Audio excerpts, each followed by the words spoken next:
All right. Well, good morning. Good morning. Good morning. We want to get started. We're going to begin a double bang today. We're going to be looking at chapter 32 and 33 in the basic of biblical Hebrew, 30 dealing with the Pu'al stem. Of course, the Pu'al stem will be looking both the strong and the weak. We won't find. You'll find it if we take. I don't think we'll take very long with it. It's just we've built so much of a foundation now that what we're adding here is minuscule in comparison. But the Pu'al does have a significant force to it. It forces us to see something that sometimes can be sort of uncomfortable, but still essential. Here's where we're used to. Well, here's where the subject is acted upon. In other words, the subject is receiving the action. And in this case, we're going to see the suffering is intense, which is what the Pu'al is about. It's about, and this is the passive form of the Pu'al, which is the intensive, generally the intensive type of action. But the focus here is not going to be on what was done to what the person did, because the emphasis is going to be what was done to the person. And so often we sort of, when we think about our faith, we sort of center on what we do for God and what Christ did actively for us, and all those are true. I'm a strong believer and enforcer of that an active faith. God doesn't approve of what I call pew sitters, P-E-W, pew sitters, people who come in and sit. He looks for an active faith. Matter of fact, the Gospel of John is an emphasis on active of faith. The Gospel of John, when we do Greek, you'll see that the word pistuo is in the verb form. Appears in the New Testament, I think 241 times. In the Gospel of John, 98 times, I believe it is. But the noun form, the cognate, you're familiar with now with this noun and verbal cognates.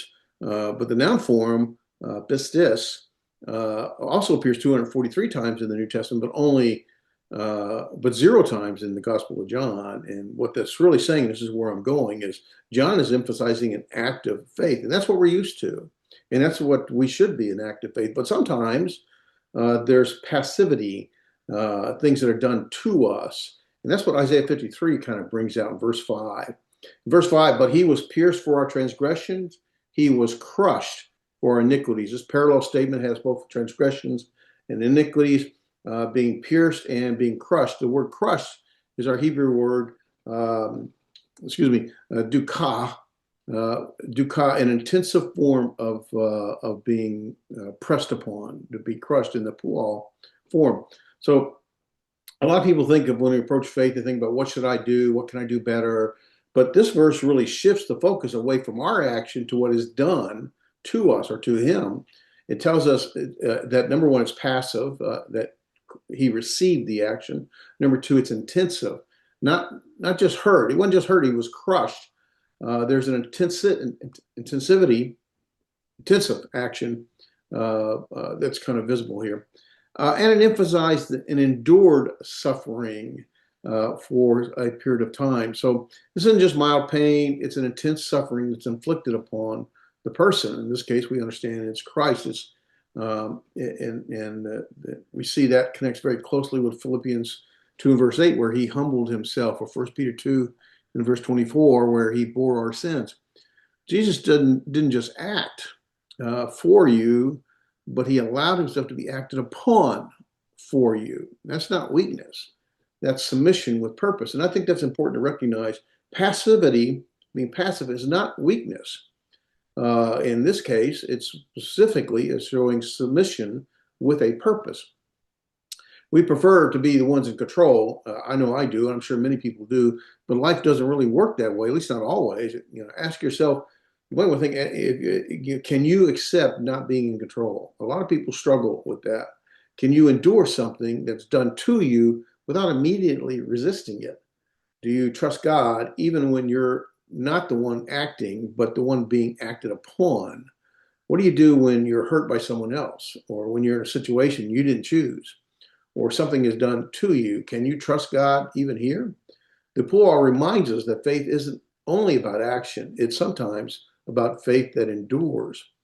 So never forget that the dukah, he was crushed for you, the Pu'al form, So when we face difficult things you didn't choose, don't necessarily ask only, what should I do? You probably should ask that, but ask yourself also, how can I endure this faithfully? And that's what the Pu'al helps to bring us out in.